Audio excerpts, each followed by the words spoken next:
Let your heart shine bright.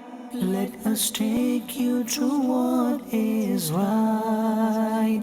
Let your heart shine bright. Let us take you to what is right. Alhamdulillahi Rabbil Alameen. Wassalatu wassalamu ala Sayyidil Mursaleen. Amma ba'd, fa'udhu billahi minash shaitanir rajim. Bismillahir Rahmanir Rahim.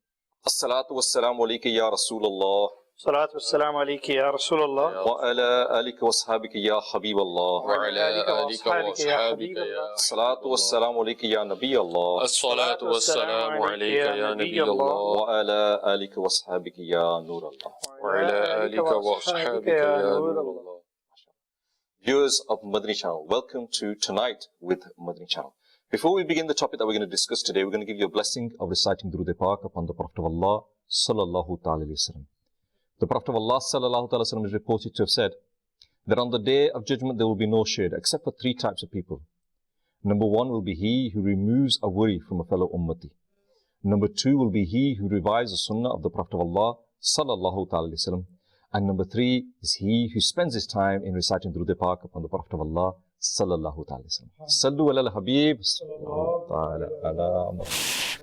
Viewers of Madani Channel, we say it many times and we're going to continue to say it, but don't waste time. Use your time, and one of the best ways of utilizing your time is reciting Durood Pak upon the Prophet of Allah sallallahu ta'ala alayhi wa sallam. Who knows that one extra Durood Pak that you recite today might make all the difference on the day of judgment.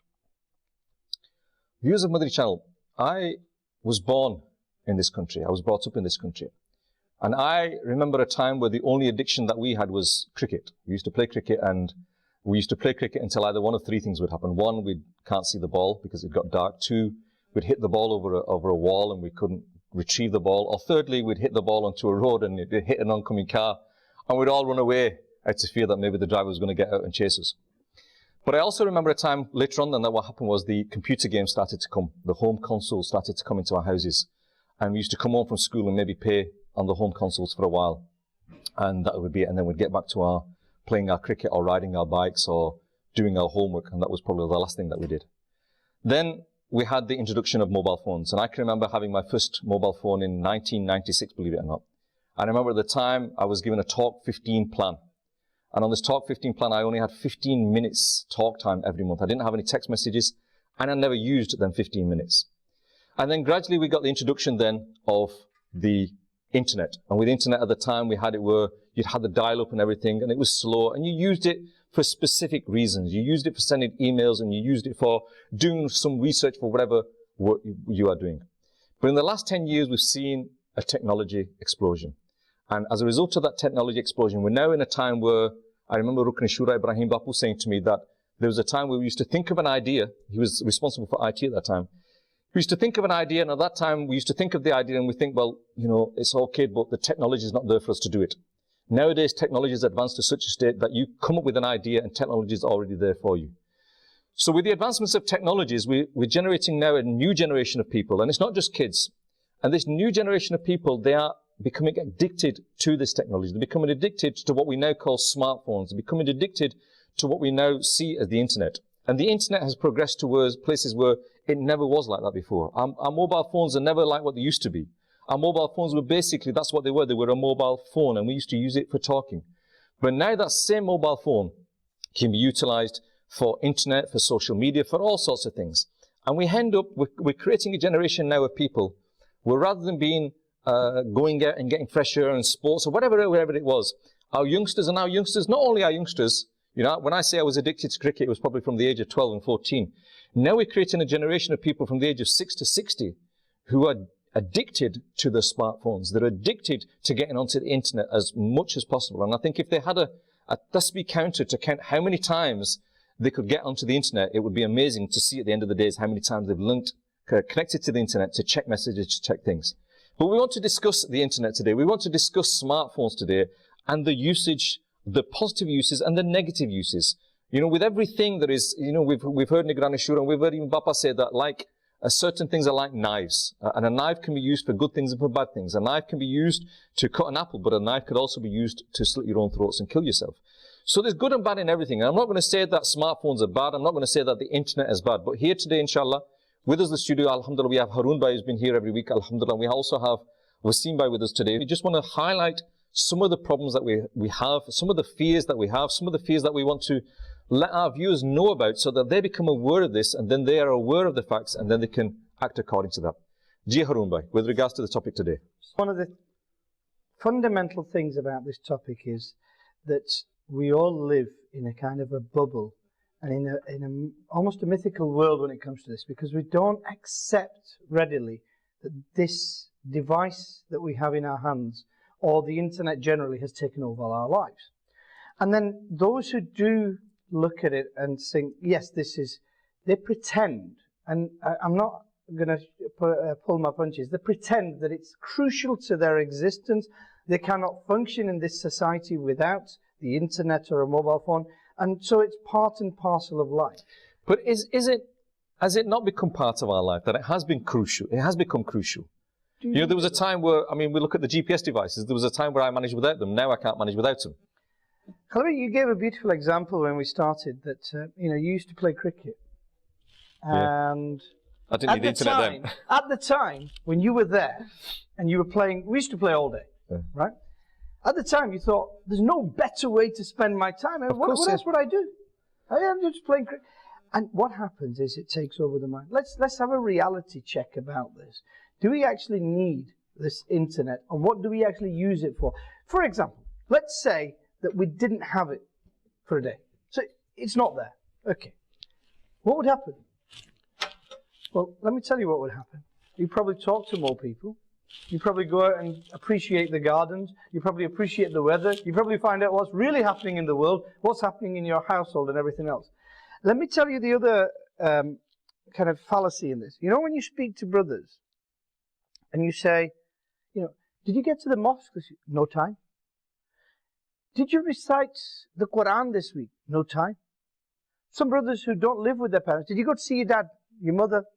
Nope, no time.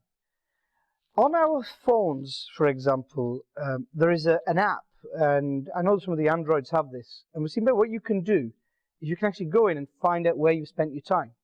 And when you go in, the average person is spending an hour to 2 hours a day on things like Facebook, WhatsApp, Twitter, all these things.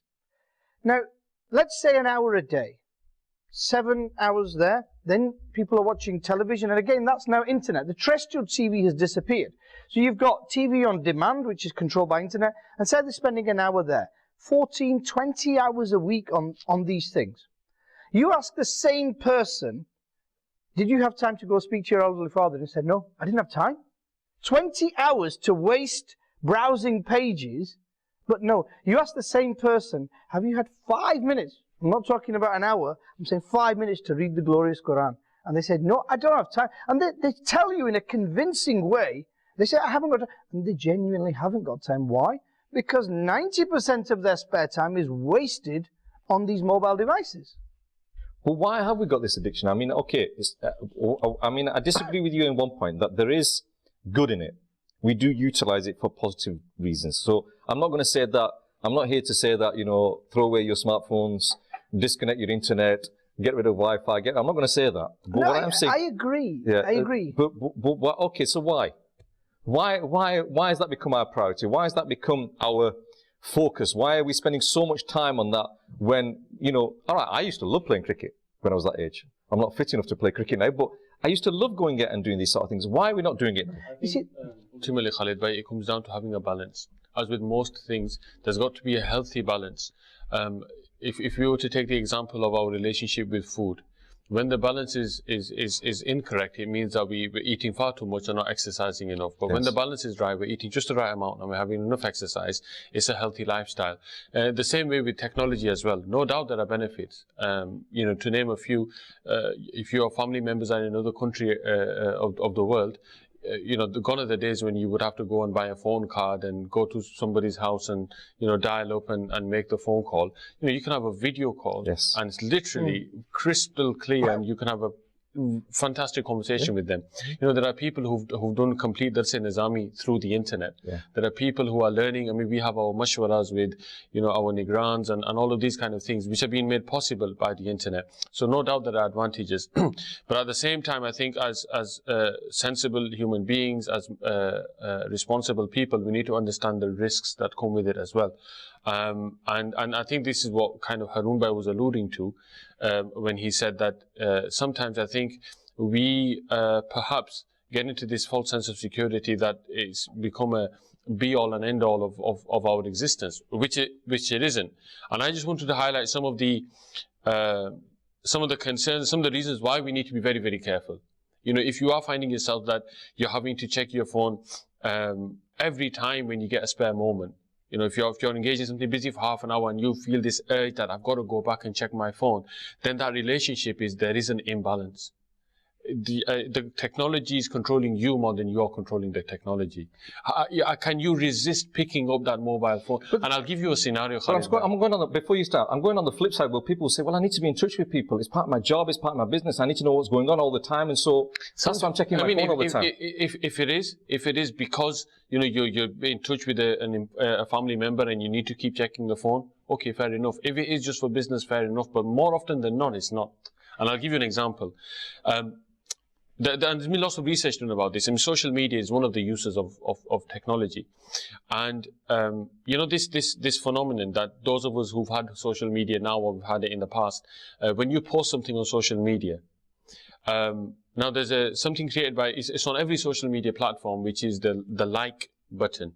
Yeah, whether it is a like or not is another debate. But the like button or the comment button. Now, what happens is, there's some psychology behind this as well, and there's been some chemistry behind it as well, that every time you post something, especially if it's about yourself, and the research suggests that 80% of the posting on social media is about the individual, about himself. Whenever you post something, especially when it's about yourself, there's an affirmation that you're looking for. For people to affirm and confirm that they like you. Now, and what happens is, this is a drug. And I say drug because it's addictive. What happens is, every time you go on the social media and you've had a number of likes, that releases a chemical called dopamine. And that's addictive. Because the more you get it, the more you want it. It gives you a good feeling. And we need to all ask ourselves these questions, and viewers of Madani Channel at home as well. If it's that drug or that feeling inside you that's wanting affirmation, that's making you pick up your phone, rather than a family member or the business, which is a perfectly justifiable reason, if it's that affirmation that you're looking for, or to check how many comments or likes that have gone on that post you've put, then in my humble submission, it's the technology that's controlling you and not the other way around. And this, in my opinion, is what makes people, as soon as they've read their salam, to not start doing zikr straight away, or to read the Ruh Sharif or Ayatul Kursi, is to go into their pockets and to check the phone. In Ramadan, after 2 rakats of Taraweeh, if you had a camera on top of the Jama'at, and you'd see how many people will straight away take their phone out and come back. But Wasim Bhai makes a beautiful point. In moderation, if used correctly, it is a tool. I accept what you're saying. The difficulty is that in the current era that we're in, 95% of people are using this not for the right purposes. So if you've got somebody learning online, you've got a muballigh who's doing the bayans, etc., beautiful. But in the disguise of pretending that we're all going to be doing good with this, we're doing all this wrong, and all these sins are being committed by this. And there was a brother... If there's an imbalance. There was a brother I met in Arab Sharif, and taxi driver brother, and he said to me, Khalid, he said, I used to be on social media and everything. He was asking me about social media. And my proud confession is that I don't do any of that. I've never done it. So when you said likes, the reason I was smiling was, don't know what it means, don't know what it does, because I don't do social media. But he said to me, he said, you know, I had a Facebook account, and when I started off, I thought, this is brilliant. People used to send me Tilawat al-Quran and everything else, and I used to go down and read all these Hadith Mubarak and everything else. And then, as you scroll down, further down, there used to be all sorts of images and everything else. And in the initial phase, and this is very important to understand, I said, oh, no. I used to go back to the Quran. And then gradually over time, I developed a habit over months where I used to look at all this religious stuff and then I used to deliberately scroll down and look at the other stuff as well. And I gradually got into the habit of looking for this other stuff. And one day I came and I thought to myself, look at where the shaitan's taken me. I started off with this platform to look at, listen to the recitation of the glorious Quran and look at the translation and everything else. But yet, behind it, the shaitan was actually basically building something else. And now I've got to the stage where I finish work and I'm scrolling through these pages to try and find those images or something which will give my nafs that kind of strength. And he said, that's it. I said, no. So he had a normal phone. He didn't have a smartphone. He said, what it is, I'd convinced myself that I can't live without this. Actually, what I needed, and this comes back to what you were saying, Wasim Bhai, what we need is a phone to make calls. Right? Well, look, I mean, that's one option, which is to go cold turkey on it. You're going to say? Yeah, that's one option. I think there is another option, and I come back to what I've said before, I think is to have a healthy balance. And it's to understand the nature of the beast that you're dealing with. I think we often see social media and perhaps don't appreciate or analyze what we're seeing. And another point that I want to make here is that social media is a completely different existence to reality. The problem is we assume social media is a reality in itself, which in my, again, humble opinion, it's not. And I'll give you an example. So social media is kind of a running script of your life, isn't it? Lots of people post pictures of where they've been and what's happened and what have you. What they're at. Yeah, but what you've got to remember, I mean, that's just one thing, people giving a kind of a running thing. But what you've got to remember is the people who put pictures of their children, people who put pictures of their holidays and what have you. Now, that's a snapshot of somebody's life. People will put pictures of their kids when their kids have just got dressed in the morning, wearing most, nice designer and laughing and joking and what have you. But we all know that that's not how your kid is 24 hours a day. Your kid is waking you up 3 o'clock in the morning as well. Your kid is crying and throwing a tantrum. How often will you see a parent post a picture of their child having a tantrum on their social media? They won't. So what we often see is the best of somebody's life. Yeah. We see somebody on holiday. We see somebody in a restaurant 3 times a week with their family. We see their kids being pristinely clothed and, looking really, really happy. What so we see all the highs. We don't see is the lows. And what that does is it creates a perception in our mind. Everybody else's life is great. Why are my kids not so well behaved? Why am I not eating in a restaurant 3 times a week? Why don't I have these amazing pictures? Why isn't my skin as good as hers or his? And so it creates a false perception. And that's another thing that, again, we need to have that balance, and we need to understand that the person whoever is putting things out on their social media, I want to use the word agenda, but that is very carefully manufactured. It's PR effectively. And so that's what as users and consumers of this kind of media, we have to have this understanding that that's a certain kind of lifestyle that's me. And if you get to the point that you're watching this and you're feeling depressed about your own life, then it's an imbalance again. Yeah. But the problem is, Wasim, so I'm going to come in there. You talked about the imbalance. The problem is, mashallah, somebody well-educated like yourself, who's had an upbringing in the Madani environment as well and everything else, will be able to see the dangers. So you may be able to think, well, look, I've got to control my use of the social media. So if I've got it, I mean, call me weak. This is what I was speaking to somebody, and I said, they said, why don't you do any sort of? I said, look, you're probably stronger than me. I'm not that strong, so I stay away from it because I can't, So I said, I've never done social media and I don't do it. Now, the problem I agree with you.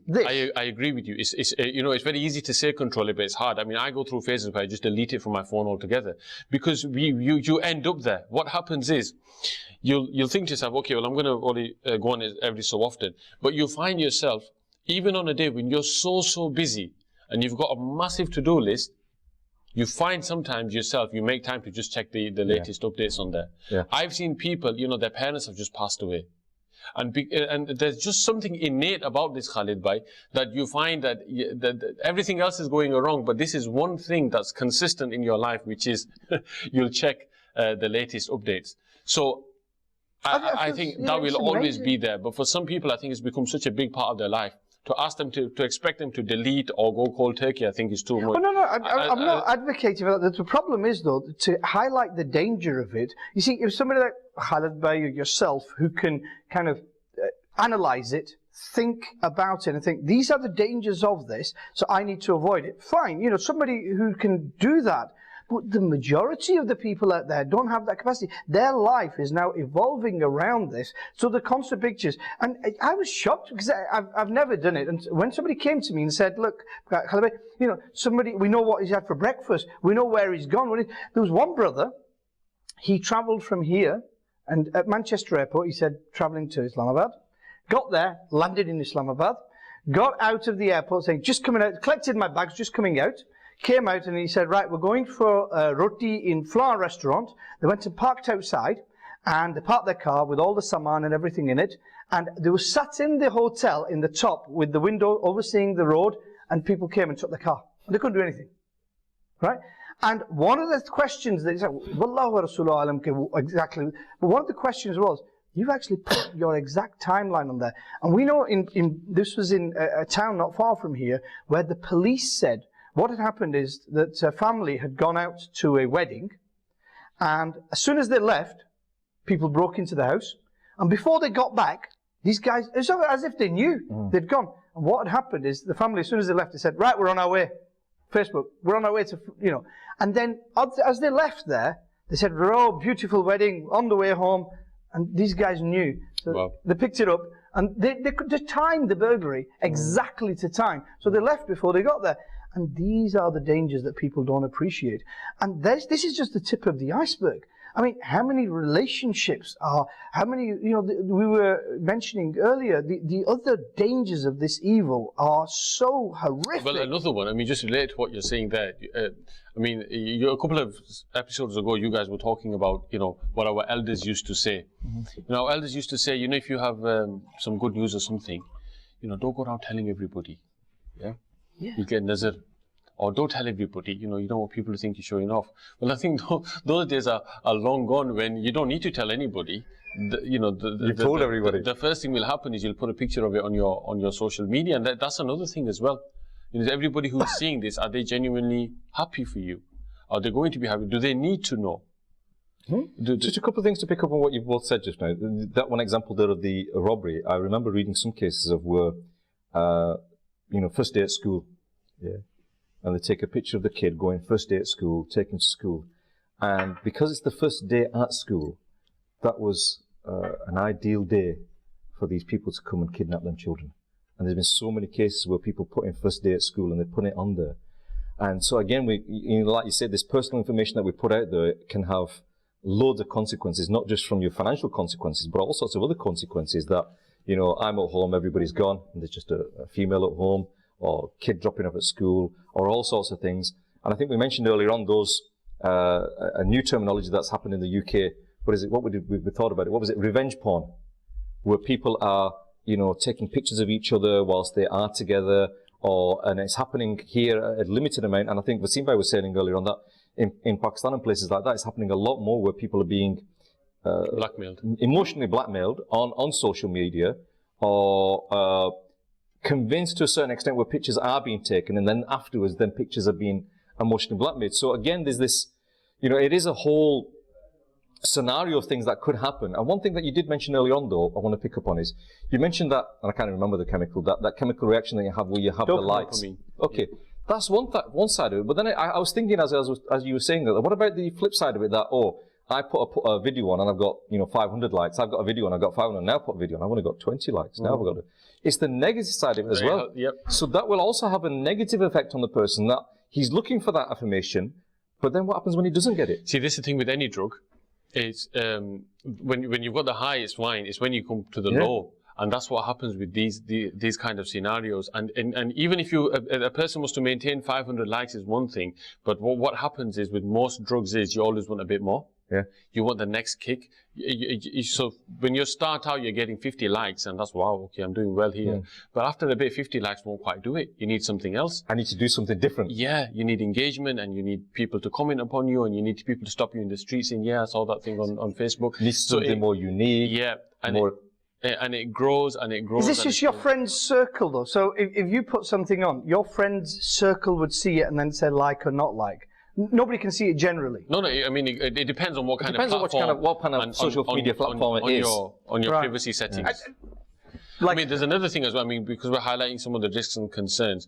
I think something that is perhaps a more recent trend, and it's not necessarily, well, I think it applies to all social media platforms, is about filtering what kind of content we put on there. And I say this in light of kind of recent events as well, but also more generally. You know, if there's a video clip of people being killed, if there's a video clip of, you know, a fight, for example, or people hurling abuse at each other, or family dispute, or whatever, isn't it amazing how those kind of video clips go viral on social media? Yes. And I guess the question that we need to, because I mean, look, we're part of the same, I say that because I'm receiving these from people, right? Clearly. And these are people within my list of contacts. And many viewers at home watching right now will have probably seen horrific videos in recent weeks of people being murdered. Will have seen videos, many people might have forwarded them as well. Or we'll have seen videos of some guy being beaten up, or someone being knocked down in the road. You know, lots of examples. Now, the question we've got to ask ourselves is that if that was my family, if that was my, I saw one video a couple of weeks ago of some young, from near where I live, some young girl that was leaving school and she's hit out, forced by a car. And, you know, and it was sent on a lot of groups. And I just asked the question, I says, you know, if we were her, if that was her, if you were to ask her parents, even in the name of health and safety, you create an awareness. But if that was my child, would I want that to be shared on so many different platforms? I mean, we don't know what happened to that a child, and you know, if that child was seriously injured or even passed away, would those parents want their child's lasting, you know, video to be plastered all around social media? And look, you know, a bad time can come on anybody, Khalid bhai. That's an important, because the other one that really comes to my mind is this. In the olden days, there used to be 3 or 4 people in a room, and there would be some, perhaps, you know, shouldn't be, but lying or backbiting or something like that, or tale-telling, or, you know, profanity. Now, when at the press of a button, so say, for example, one person was backbiting and 2 people were listening. So he gets the sin of 2 people listening as well. Extra. But if you're now sending that out to 10,000 people, you get the sin of sending it to 10,000 people, don't you? And then if they share it with another 5,000, and it's all a lie. I think it's extremely, and it speaks volumes for where we are, I think, now as a society or whatever. I personally, I think it's disgraceful. I think it's disgraceful that, you know, there's this clip come out about this so-and-so, you know, even Ali Medine, so-and-so speaker, so-and-so celebrity, this well-known family, you know, and those videos are made viral. Yeah. You know, a bad time can come on anybody, Khalid, by me, any individual. Would we want people to be forwarding, you know, compromising? There's 2 things there. There's one where you have the accident, or you have the fight, or you have the shooting, or anything like that. Then you've got the other one where you're exposing someone's sin. And I think what people really need to realize is, one is committing a sin is one thing, but exposing someone's sin is a sin as well. Yeah. And I think we fail to realize that. And I agree with that in recent times, you know, anybody's committed a sin, and the whole social media is there to expose it and let people know. And I think that everybody that is exposing this sin is actually committing themselves a sin as well. It's like there's no filter. Yeah. But then on the other side, the other thing that comes to my mind was, you know, and you briefly mentioned, and I think all our viewers know which video you're talking about, where the shootings took place. When I watched that video, I was horrified, but at the same time, you know what I saw when I was watching that video? I saw computer games that my nephews are playing. And it's just kind of like, I'm thinking, you know, are our kids getting desensitized by playing these computer games that it's the norm?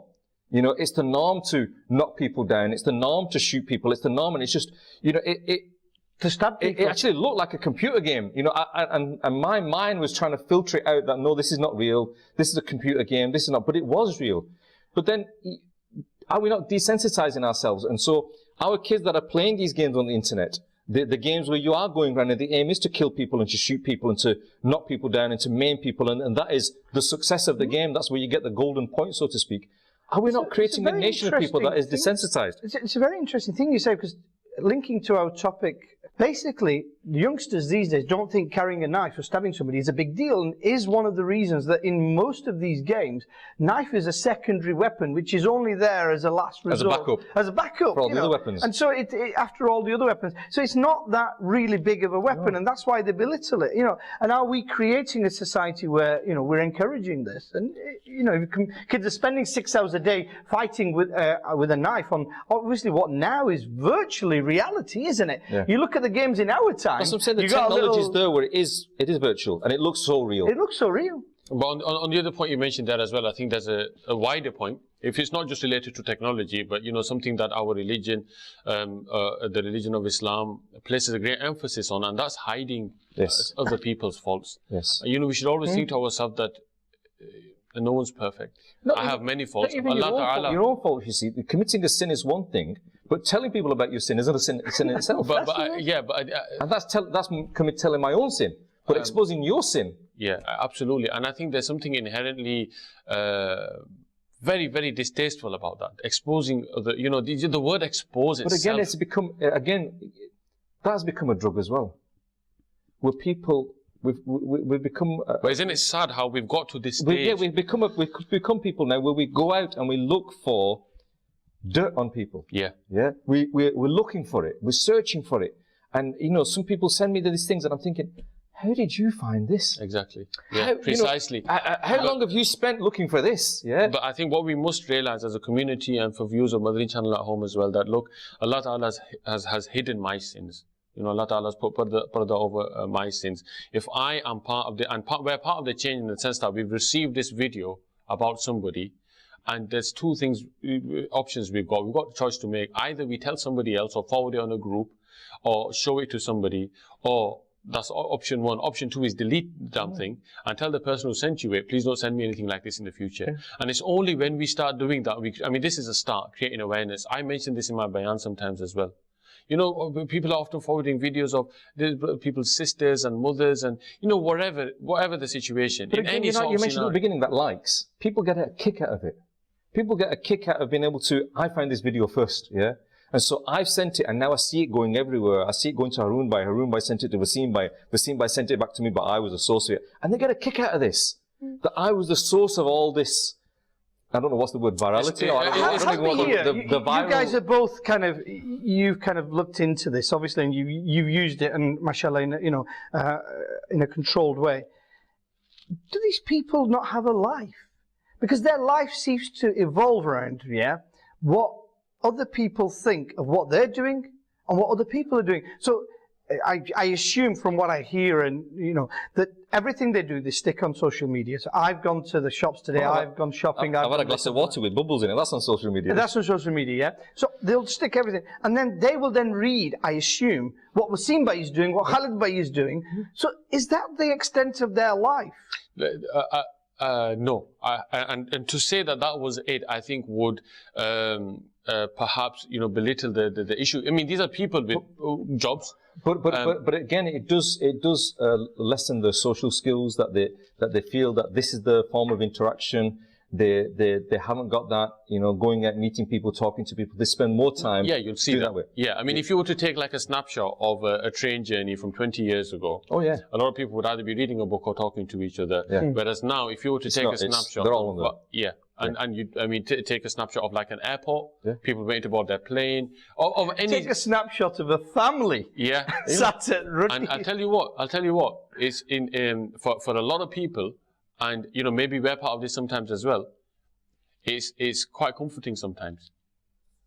Because if you're stood on your own somewhere and you've not immediately found somebody to talk to, the easiest thing to do, rather than looking like you're a loner and you're a nobody, the easiest thing to do is make yourself look busy and just pull out the phone. Yeah. The easiest way to avoid a difficult conversation is to pretend you've just received a really important text message. Yeah. There's a lot of psychology behind these things. Like a comfort blanket. It absolutely has. And again, we can't just discuss problems, we've got to talk solutions. In my opinion, I think it's just got to be about the balance. We've got to create a balance. And you'll have to do things, set rules for yourself. When I'm inside the masjid, leave the phone at home. Yeah. When I go to read my namaz, or when I'm inside the masjid, the phone goes on silent and it stays in my pocket. It just doesn't come out. And we're starting with things like that. We'll hopefully try to make the relationship a bit more balanced. I can see how your suggestion will be more effective, and I can see how it can be kind of used as well. I'm perhaps going to go a slightly different way. The reason is, I don't think that there's any great good for the normal public. And so the best way to help control it, because it's like a drug, and it's probably more powerful than any drug that you get in the back streets. And so because it can be misused and it's destroying lives and hundreds and thousands and millions of lives, and the people who are benefiting are perhaps 3%, and 97% are making their life a misery and getting into the life of sins, I would say that anybody in their right mind needs to start to look at it very seriously. And now it's getting to the stage we've seen, where the person who created the internet is saying, hang on, this has gone all haywire. The person who created the internet. You know, you've got globals, the big companies who are running social media sites saying, we have to restrict him. You've got big companies saying, right, you can only forward a message so many times now. We're restricting everything. Why? Because they are recognizing, and the governments are recognizing, that this is a beast that is totally out of control. And so, especially for our audience of Madani Channel, what I'd say is this: you are trying to, and I can see where you're coming from. It's a logical suggestion because you have to deal with the problem you got in front of you. But from my mind, the solution to this problem is to close it off. Now, you say cold turkey, but unless you are using it to check your emails or for work or anything else or something serious, try and live without it, and it will change your life. You will get your life back. And that's what I would honestly say, that a lot of people have lost touch with reality. They've lost touch with their children, their parents, their family. Husband and wife are not speaking to each other. They're sat there at the same table, texting away on their phones, and they don't speak to each other. You know, and at night, the olden days, the pious predecessors, they used to read a beautiful book before they went to sleep, and during their sleep they used to have beautiful dreams. Now, we're checking news and we're checking this and that before that we go affects your sleep as well. And That's then it affects problem. your sleep as well. It causes depression. It causes family problems. So, in my mind, the solution is simple. Don't try and control it. Just get rid of it. You can live with it. We've got a call now. Dr. Zirak, who was here with us last week, he's recorded some Madani pearls with regards to this particular topic. If we can just listen to them Madani pearls from Dr. Zirak, please. Thank you. Dr. Zirak Attari, calling from Leicester. Tonight with Madani Channel, you have brought another very interesting topic, which is of great concern. And the use of smartphones and especially social media and the internet is causing a lot of problems for everyone, and especially youth and children. Very recently, psychiatrists have been given a guidance by Royal College of Psychiatrists, which is a governing body, that whenever we see children for assessing their mental health, we should ask them specifically about the use of social media and internet, because it has been obviously proven through research that the use of social media via the smartphones and internet is causing multiple problems. It's affecting their mood, it's affecting their behavior, it's affecting their sleep, it is affecting the relationships, and clearly there is impact on the children in terms of aggression as well.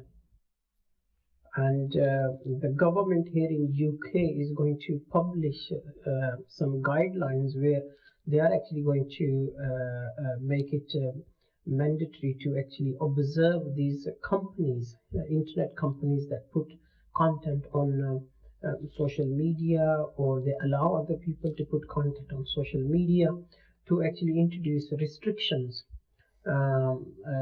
because of all these damages and the consequences of harmful use.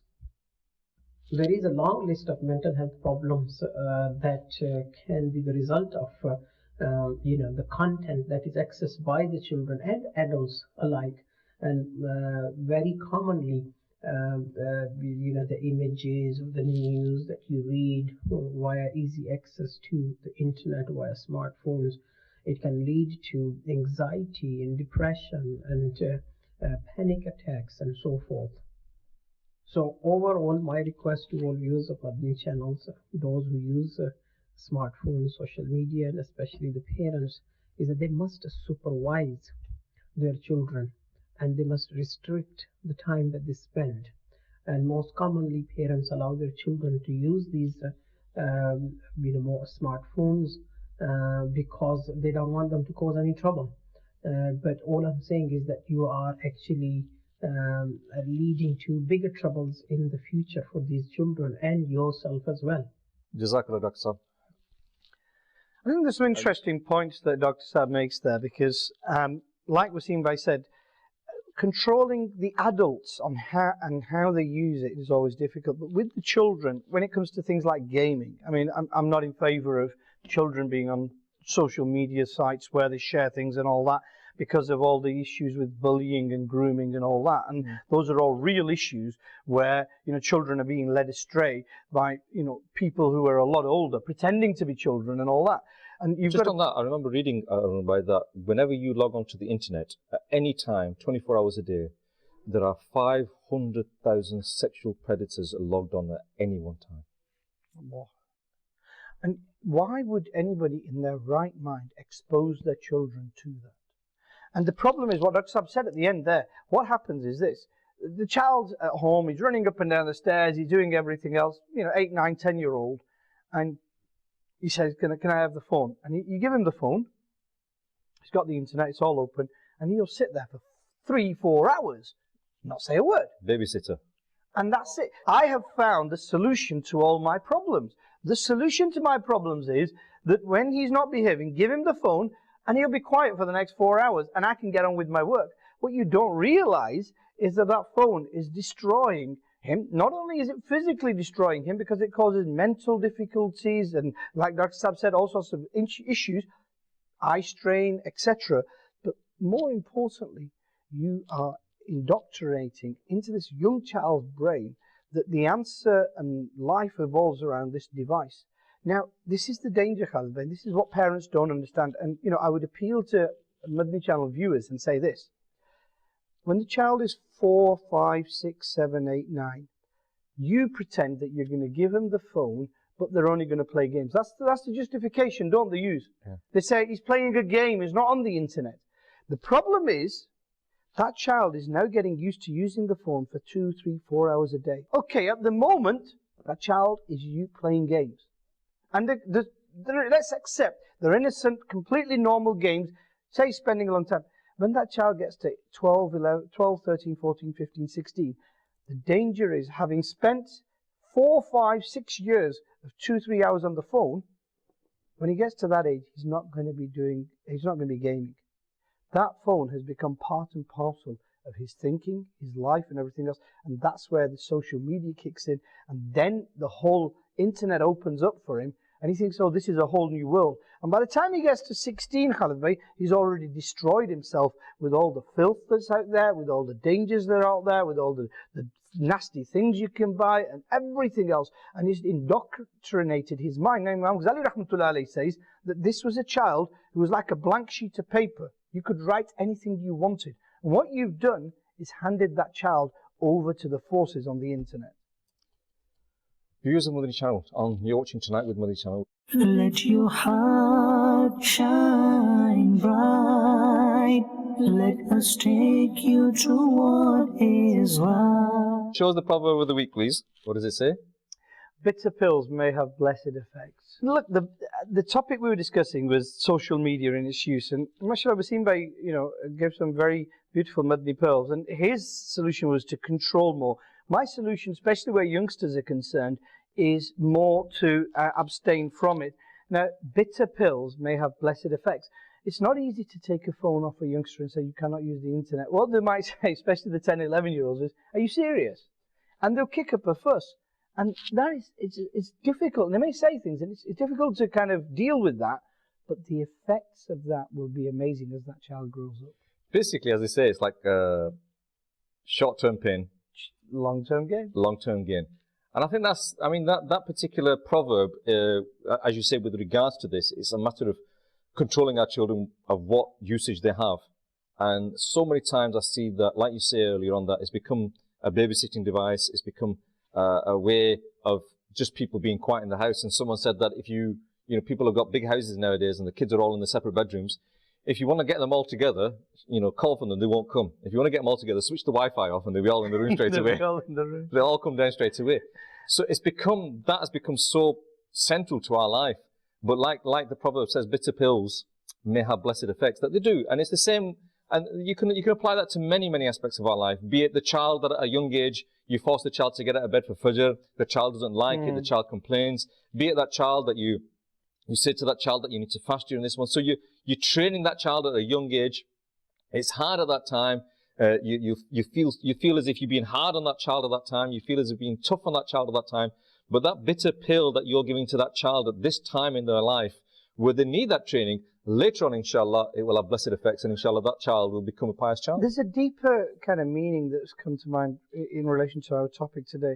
You know, you were discussing social media and how it leads people to these highs and then a lot of lows, and then there's depression, and then the problems with backbiting and family feuds related to WhatsApp messages or something like that.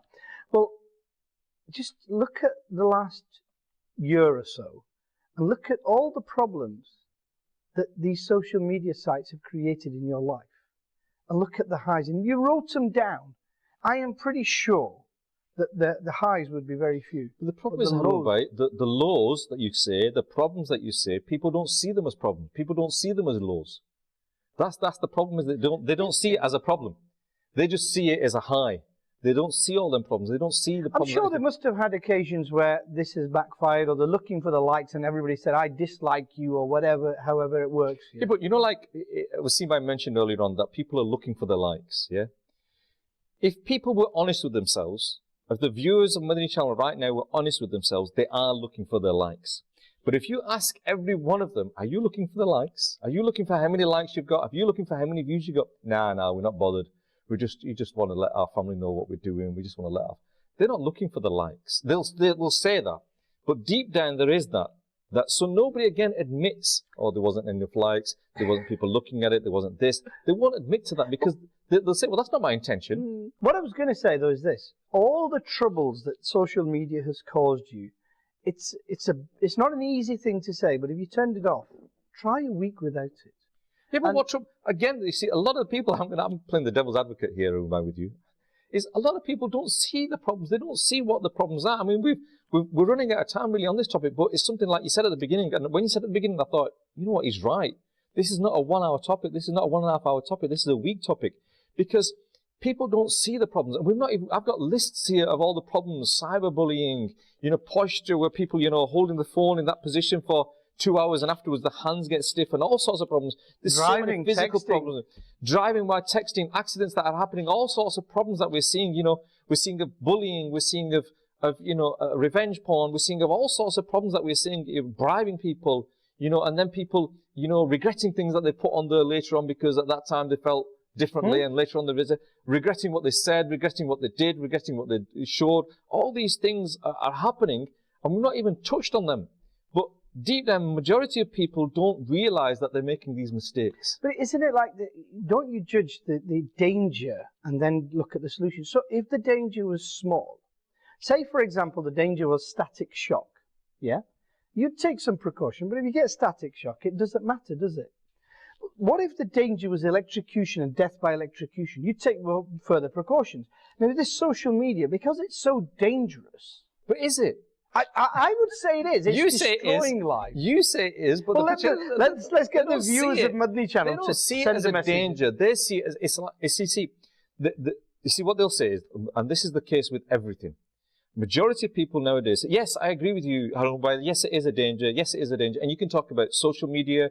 You can talk about any problem in society. Yes, it is a problem. But it's not affecting me. It's not affecting me, Harun. No. It'll be affecting him, but it's not affecting me, Harun. So people will admit to the dangers, but how many of them out there that are watching right now will admit that these dangers are affecting them?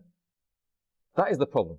People will not admit that this problem, when people have got a problem, the biggest problem is admitting that you've got a problem. Whatever the problem is. That is the biggest problem. It's true. Yeah? You look at people that have got problems with children, the upbringing of the children. For them to admit that they've got a problem, is a huge problem. Yeah. They don't realize that the children are going on the wrong, but they don't realize what they're doing to the children. They don't realize that this is happening. And so they don't realize that they've got a problem. They think that everything's okay. Yes, these problems exist. They're existing next door. They're existing over there. They're existing with Harun Bhai down the street. They're existing with Wasim Bhai in the other town. But not with me. Yeah, I'm immune to this, Harun Bhai. It's not affecting me, Harun Bhai. I ain't got a problem with this. Yes, Harun Bhai, you are right. But I'm okay. I can carry on with my social media because it doesn't affect me. I can take a picture. I was tempted actually to take a picture of this glass here and just put it on social media live and think, you know, see how many likes we get just out of interest, because this is what's happening here. And I remember, you know, with our Darul Madina, on our Darul Madina, we have an Islamic schooling system. And one of the things that people did with the parts of it is they teach the children the problems with the internet, or how far the internet can go. And I remember one teacher, she took a picture of something simple, it might have been just a glass of water, took a picture of the glass of water and put it on the internet and said, all the people that see this, please tell me where you are, right? This is an experiment that we're doing within our class to see the effects of the internet. Harun Bhai, that picture of something simple like a glass of water was all over the world. You think of all the countries, some countries that I didn't even know existed. This picture got there and I'm in this country, I'm in there, and I go, wow. And it was like, it literally spread. You know, we use the term wildfire. Beyond that, viral, and all of a sudden I was just watching it within minutes, all the people, I'm in Australia, I'm in New Zealand, I'm in Angola, I'm in this place. I'm thinking, wow, you know. And this is what the internet is, this is what social media is, and people are looking for that, as Wasim Bhai said, they're looking for that cake, they're looking for that people to say, yeah, you know, my message is all over the world, my video has been watched all over the world, yeah. Oh, you know, and people, you know, you need to question your intention, right? Even the muballighs of Dawat Islami, when we put things on the internet, we need to question our intention. What is our intention with putting things on the internet? That was what I was thinking. I was trying to find the exact narration. It's the rationale of which was that Hazrat Musa alayhi salam asked in the court of Allah Azza wa Jal, Ya Allah, what reward do you give for somebody who invites to good and forbids evil? Yes. And the reply came that for every phrase there is a year's worth of worship. Yes. Now, if that was the intention, yeah. When you put a message out to say, for example, you can use this in a beautiful way. Say you're on social media, and if you send out a message at all Fajr time, you know, that Fajr time finishes at this time, and send it to 1,000 people. What if, 500 of those got up and prayed? But then the flip side of it is, Harun Bhai, people say, Acha, so he's telling us he's up for Fajr, is he? He's showing off. So there's that flip side to it as well. So again, people don't appreciate it. It doesn't matter though. If you've got the right intention, yes. You see, obviously, riyakari and showing off is what's in your mind. So if you've got the right intention, so if you get up every morning and say, I'll send this to 200 people, I'll use my social media contacts and I'll make sure I send the dars, I'll make sure I give them dawat to the ijtima, I'll tell them where the Madani Kafla is, I'll send a message out saying Islamic Sisters Ijtima is here, I'll send them a message at 4 o'clock on Saturdays to say the Madani Muzakara is happening. And then that is spreading all over the world. What a great tool that is. It is if it's used that way. And people do use it. There are people out there, genuine people. I mean, I get a message from a brother every Thursday night after the Ijtima of the Durud Pak that we should read. Subhanallah. Maybe you missed reading these today, Khalid Bhai. And he sent me a picture of the Durud Pak that we should read, yeah? I get it every week. He doesn't send me any other messages, right? He's probably watching now. He doesn't send me any other messages. Salam, maybe you didn't have the opportunity to read this week, and he sent me them through the bus. That's all I get from him, alhamdulillah, every week, yeah. And there are people that, and I get one brother that sends me a message every single day, right? He's in Dubai. He sends me every day a message for tahajjud. Every single day, and it's a different time zone, so it's not actually our tahajjud, but his intention is there, yeah. Every single day, he doesn't send me any other messages. He's a businessman. He's got a lot of other things going, so he could be promoting his own business, but he doesn't. So yes, you are right. It's with the right intention. So what we're saying, Harun Bhai, is social media, smartphones, internet, all of these things have their pros. Yeah, they have their benefits if they're used in the right way. And like Wasim Bhai said earlier on, it's getting the right balance, isn't it, Harun Bhai? If you get the right balance with everything, anything in your life, yeah, anything in your life, get the right balance, whatever it is, whether it's work, whether it's time at home, whether it's money. People get the wrong balance where all they do is earn money and they don't do anything else. Yeah, people get the wrong balance where they don't spend time with family. That again is the wrong balance. So it's about getting the balance in life. I agree with you. If this social media was used for the work of deen if this social media was used to give dars. So for example, you've got Miraj Sharif coming up, social media is used to give dars in relation to that.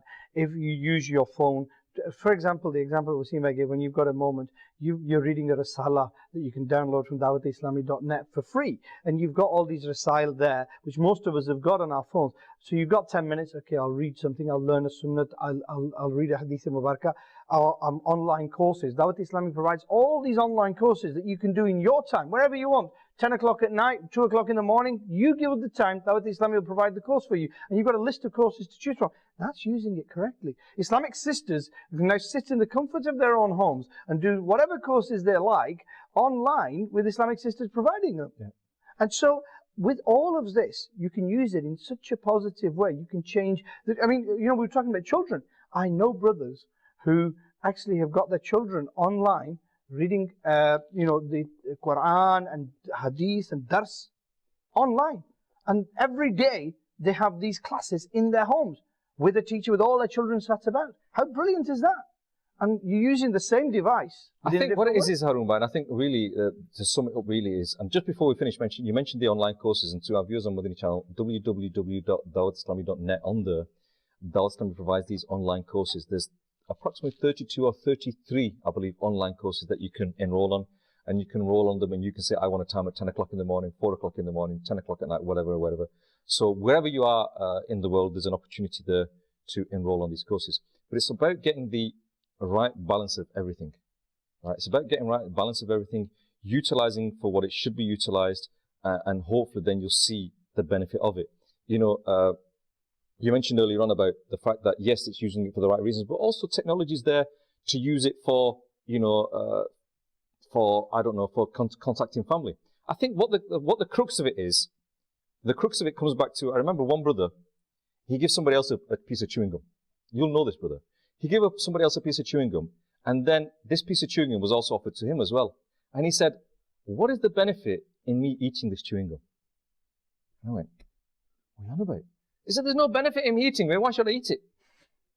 Achha? So I think if you apply that philosophy to social media, if you apply that philosophy to internet, for whatever it is, what is the benefit of me using this right now? Right? If you ask yourself a question, what is the benefit? And if the benefit is there, marhaba. That is the question. I'm not saying you're advocating going cold turkey. You're advocating throw your phones out the window. To be fair, it's easier for me to do because I've never done it. Okay. But what I'm saying is we need to say is what are the benefits is. And like we said earlier on, we need to get the right balance in our life. And it's a beautiful Madani pearl. And I think I mentioned it to you, Harun Bhai, before about what Nigrana Shura once said. It was one of the Markazi Majlis Shura's Madani Mashwas. They write up the Madani pools. And they send it to us. And first of all, they send them in Urdu, and then they translate it into English. And I remember there was one from probably about 4 years ago now, Harun Bhai. And Nigrana Shura said that we should divide our time into 4 phases. And get the right, and he was talking about getting the right balance in your life. Yeah? About getting the right balance. And he said the balance in your life, you need these 4 things. And he's not saying that these 4 things should be 6 hours a day. It's just getting them. And it's like, he explained that, when you make a curry, you need certain ingredients in it. If you don't have these ingredients, it just doesn't work. And he's saying that you need to earn money. Everybody that's here, we all need to earn money. Money, it is our majburi, right? It's a necessity in life that we need money, but it shouldn't become our purpose in life. He then went on to say that we also need to give our family time. Them are important things that we need to also give our family time. The third thing that Nigrani Shura mentioned was that you need to give your own personal mutala time, personal ibadah time, personal worship time, that time that you take out for yourself to improve yourself. For yourself to improve yourself by reading the Quran, for yourself to improve yourself by reading books, for yourself to doing the extra worship, that own personal time that you put aside from your daily routine, that's just for you. That is me time. Yeah? And that me time is used productively. And fourthly, he said, giving that time back. Giving that time back to the community by the work of Deen, by the work of Dawat Islami. And he said that if you get them 4 things in your life, then you got the right balance. And I think social media, be it, whatever you want to call it, internet, whatever you want to call it, all of them things, if they fit into them 4, yeah? If you're using, because people might use internet to earn money, yeah? People might use social media to earn money. People might use the social media to contact family abroad and give them family time where you can't contact them as easily as it used to be. People might use it for their own personal study. People might use it to spread the work of Deen. If whatever you use social media for, if it falls into any of them 4 categories, then I think it's beneficial. Sure. And I think that's what we should realize, that yes, we're not advocating, as he's saying, disconnect your Wi-Fi, disconnect your internet, disconnect your shows. We're not saying that. What we are saying is that you need to ask yourself, the question is, what is the benefit of this? And to our parents that are out there, if the benefit for you is that it keeps your children quiet, then you need to look at the adverse effects of keeping your children quiet. If you think that benefit is that, oh, the child's in his room now, I don't need to have to deal with his questions, because children at a young age, you know children, when you got young age children, right? They ask millions of questions, yeah? And they might ask the same question 101 times, and you get fed up with it, but you have to answer them questions. If you think, okay, here's an iPad, disappear kid, yeah, my problem's solved now. I can go and, watch TV in peace, yeah? I can watch football in peace. That doesn't work. Your children need your time, yeah? And going back to what we said earlier on, that it desensitizes our children. When they are playing these certain games on the internet, when they are doing certain things, when they are seeing certain things, when you're seeing killings that are happening, when you're seeing shootings that are happening, when you see people being run over, when you see people beaten up, when you're seeing all these things on social media, it desensitizes you, and it comes to a point where, something that you mentioned earlier on, where people start scrolling and looking for them websites, looking for them pictures, because that's all they want to look for now, because that's all they're getting a kick out of now. They're not getting a kick out of listening to hadith. They're not getting a kick out of seeing the sayings of the Prophet. They're not getting a kick out of watching Quran. They're getting a kick out of looking at them images, looking at them videos, and that's where we've got our downfall. Just for those people, because there are people who will be watching Madani Channel who are stuck in that vicious cycle, I would still advocate that, like Wasim Bhai said, he said, I go through phases where I delete it and it comes back. And that's just because it takes over your life. If you are struggling with it, try life without it. If you find peace and tranquility, or you find that it's taking you away from sin, and you're in that difficulty where it takes you towards sin, abstain from it, because it's not worth it. If you can control it, yes, okay, that's the best of worlds. But if you are weak, like me, I think it's very hard to control. I'll be honest with you. It is hard to control. So you're coming to my way of thinking. No, I agree with you. It is hard to control. I'm not saying, what I'm saying to you is we need to learn to control it, right? And if you cannot control it, then yes.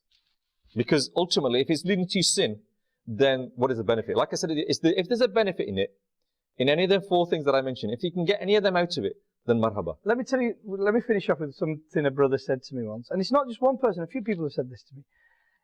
We were talking about social media, and I said, I don't do any social media, and all we have is a few groups for Madani work.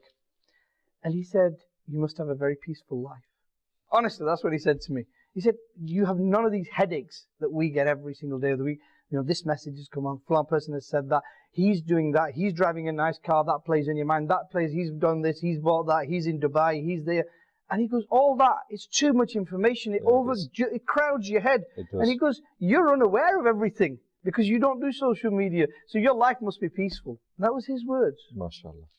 Viewers of Madani Channel, you've been watching Tonight with Madani Channel. Tonight we've been discussing the topic, the problems or the effects of smartphones and the effects of the internet. We're now going to go to our last segment of the silsila, which is the Madani pools from the Fazana Madina Manama magazine. Let your heart shine bright. Let us take you to what is right. Ji. And first of all, Khalid Bhai, alhamdulillah, I've got a hard copy of it. Beautiful, isn't it? And it's beautiful. Honestly, my first impressions were just looking at it. Embossed, the quality of it, the paper that's used. Amazing. If you just can I just flick through and show the viewers, it's just so they can see. Absolutely beautiful. I mean, if I was to present this to anybody, from a high-flying businessman to brothers on the street, everybody would just look at this and think, wow. It is. The quality is amazing. When I saw it on your desk earlier, I thought... You said I want to buy it. I said, can I have it?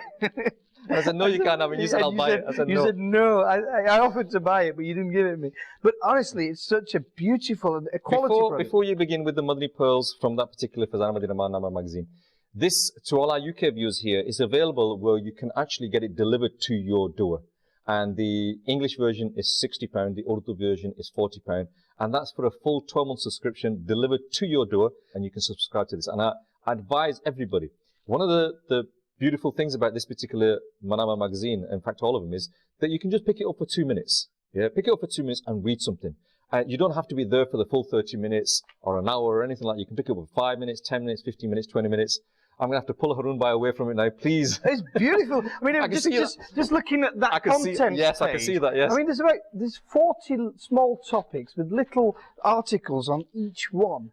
And it's just so amazing. I mean, I was just kind of reading, I think I'd want to read that. You know, markets and the shaitan, you know, Shari rulings pertaining to Islamic sisters, blessings of Khwaja Gharib Nawaz, rahmatullah alayhi, cancer, dietary needs, Madani news. Oh, it's amazing. It's amazing. I'm looking forward to it. Can I take this copy home tonight? you've got, we talked about it earlier, you've got a smart device, you can download it yourself. Okay. Right, okay, Madani Pearls from this week. Madani Pearls from this week. I'm going to take a beautiful topic, the reward of 100 martyrs. Okay. Sayyidina Abu Hurairah radiyallahu ta'ala anhu has narrated that the beloved Habib sallallahu alayhi wa alihi wasallam is reported to have said that the one who will act upon my sunnah at the time of fasad, discord of ummah, will receive the reward of 100 martyrs. Subhanallah.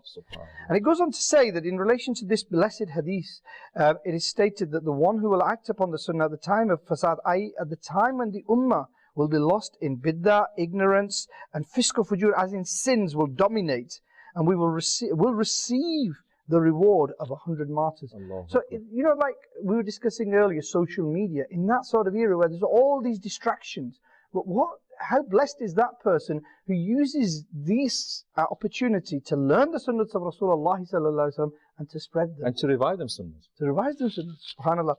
And it goes on to say, the reason for receiving this reward is the difficulty which the person acting upon the sunnah at the time will face because of his act of reviving the sunnah and acting upon it. So it would be like martyrs who are martyred in the way of Allah Azza wa Jal because they are reviving the deen. And this is amazing. What they're saying is that, you know, in the earlier days it was difficult, but when it comes to this time, it's very difficult to have, for example, a beard. You might get called names, you might be looked around, people might frown at you, and it becomes difficult. Islamic sisters, when they were having parda, you know, people may torment them or say things to them. But it's those difficulties that are leading to this amazing reward. And it's just... Just on the topic of the beard, Harun, you're a similar age to me. I remember when I was a kid, nobody had a beard. Nobody had a beard. And I remember just the Imam Sahib at the mosque. Well, there was one person in our town that had a beard, and we used to call him Chacha Sufi. Because I thought that was his name. Right? But again, that sunnah has been revived. Alhamdulillah. And you know, and it's amazing. And you know, there's something else. May Allah Azza wa Jal raise the ranks of all the walis of Allah Azza wa Jal, and especially those in this era who, despite all these evils of the internet and everything else, are fighting hard day and night to revive the sunnahs of Rasulullah sallallahu alaihi wasallam. And obviously, the prominent example in this current era is Amir al-Sunnah Dawud Barakatum al-Aliyah. I mean, when we grew up, how many people did you see with an Imam Sharif on? Didn't even know what one was. Yeah. How many I'll be honest with you, I didn't. You know, how many people did you see with white libas on, thinking that it's the Aqsa like the white clothes? How many people did you see who knew what the maswak was or how to use it? Never mind portraying it on your chest, saying this, my Habib sallallahu alaihi wasallam loved this, so it's going to take a place next to my heart. You know, and these were the things that Alhamdulillah Rabbil Alameen, Amir al-Sunnah Dawud Barakatum al-Aliyah has had the honor and pleasure of reviving. Yeah. Reviving. It's amazing. Like you say, I didn't even know what Imam Sharif was. Beard, like I said, when we were kids, it just didn't exist. Miswak, what was a miswak? I didn't know what a miswak was. The sunnah of neki ki dawat. Yeah? That, inviting people to the path of righteousness, it was just something that the Imam did on a Friday. It wasn't anything else. It was a Friday job for him. Yeah? It wasn't anything else. The teaching the deen, spreading the deen, giving neki ki dawat, that was something that was unheard of. We didn't even know, Khalid Bhai, how to recite the Quran properly. And yet it is the faiz of Amir al-Sunnah Dawud Barakatum al-Aliyah that today a lot of the brothers in the Madani Mahal of Dawat Islami have not only learned how to read the Quran correctly, but are now teaching it to others. And a lot of them are doing it with the jazba that Nabi Kareem sallallahu alaihi wasallam said, that the rationale of the Hadith Mubarakah is the best amongst you is the one who has learnt and taught the Quran. Subhanallah. And and that Madani mindset came in the Madani environment of Dawat Islami. Before we came into this environment, we didn't know how to read the Quran. I remember in our area, there was a Madani who came from Babul Medina, Karachi, and he was in that area, and he had been in the Madani environment of Dawat Islami, and he started to teach. And at the time, there was 6 or 7 of us he taught, and Alhamdulillah Rabbil Alameen, most of us from that class spread all the way across the town and had our own classes. And at one point in that particular town, there were over 100 students from that, one teacher. Alhamdulillah. Alhamdulillah. Any more Madani pearls on that topic, or is that the end of that one? No, it isn't. There's a beautiful article, and it goes on. But the beauty is as well, it's short and sweet, just over those 2 things. And then you get, everything for us begins and ends with Medina. So the topic actually starts with Medina and ends with Medina as well. There, and I think there are more Madani pearls. But I would say, as you said, Khalid Bhai, go down to dawatislami.net, download it. Better still, though, I would encourage all the brothers and sisters get the subscription, monthly subscription. This will arrive through your post. I think it's £3 a month, isn't it? No, I think it's £60 a year. Yeah. So that's like £5 a month. £5 a month. £5 a month, and this beautiful book will arrive through your post. You can gift it to others. You can read it. You can get your children to read it. Just over £3 a month for the Urdu one. £40 a month.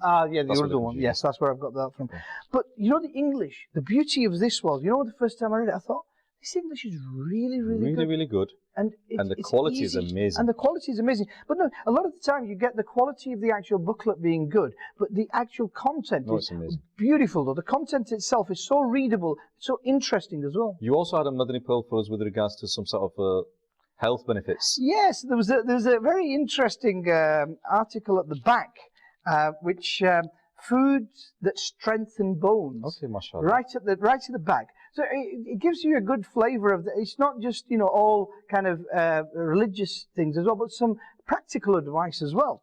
And give us the practical advice. The practical advice. Well, I'll take one. It says here, fish is the best food for strengthening the bones. It is rich in vitamin D and calcium. Besides this, it contains omega-3, which is considered extremely useful for a healthy heart. Subhanallah. And then it goes on to give us milk and cheese and leafy vegetables and spinach. I won't read all them. I'll let you read all them. But it's, again, I know I'm probably overemphasizing. Look how beautiful that's presented. Alhamdulillah. Viewers of Madani Channel, you've been watching Tonight with Madani Channel, and today we discuss the effects of smartphone and the internet. And I think we probably didn't give the topic the justice that it deserves, because there is so much that needs to be discussed. We've basically just touched it and scratched the surface. But in scratching the surface, I think we've highlighted to you that these problems exist. And I think as viewers out there, we need to realize that this is a problem. We need to realize that we need to admit to ourselves that it's a problem. I think that's the first problem, admitting that there's a problem. And then we need to be honest with ourselves and ask ourselves, are we really benefiting from this? Are our children really benefiting from this? And at the same time, if we are benefiting from this, what harms are we also occurring? And if them harms are greater than the benefits, then we need to question our use of it. And as Harun Bhai says, that if we are, and I agree with him, that if the harm is greater than the benefit, then yes, stop it. We need to stop it. And that should be with anything. That if the harm is greater than the benefit, then there is no point in having it there. And we need to question ourselves with regards to that. And you need to be honest with yourselves. I can't answer them questions. You need to sit down with yourself as a family. I remember Nigrani Shura also saying once that him as a family, they decided that they would put the mobile phones in the other room. They would leave them there on charge. When they are as a family, they would sit there. And I'm probably just as guilty as other people, that there have been many times where I'll go home and instead of spending that valuable time with my family, I might start looking at my messages. I might checking my messages. Whereas what I should really do is I should check them outside and go inside and put the phone to one side and give that quality time to my family. And I think we all need to be aware of that, and we need to realize the harms of the internet and the harms of smartphones. Yes, there are benefits, but look at the harms as well and be aware of the harms as well. We mentioned the proverb of the week, that bitter pills create better results. And I think that's a life message there for all of us, that throughout our lives, whatever we do, sometimes there's hardship at the beginning, but the benefits there are there for us to be seen. Short-term pain, a long-term gain. And then Harun Bhai finished with some beautiful Madani pearls from our Fazana Madina Manama magazine. And my humble request to each and every one of you is, please subscribe to it. If you can't subscribe to it, then at least use your smartphone, use your internet, and go on and download from www.dawatislami.net the booklet completely free of charge. Many of the books available there. Total of over 30 languages that the books have been translated in. Use the benefits, use the internet properly, and inshallah you will see the benefits. Keep watching Madani Channel, and inshallah same time, same place next week, inshallah Azza wa Jal, tonight with Madani Channel. Sallu ala al-Habib Sallallahu ta'ala ala Muhammad. Let your heart shine bright. Let us take you to what is right. Let your heart shine bright. Let us take you to what is right.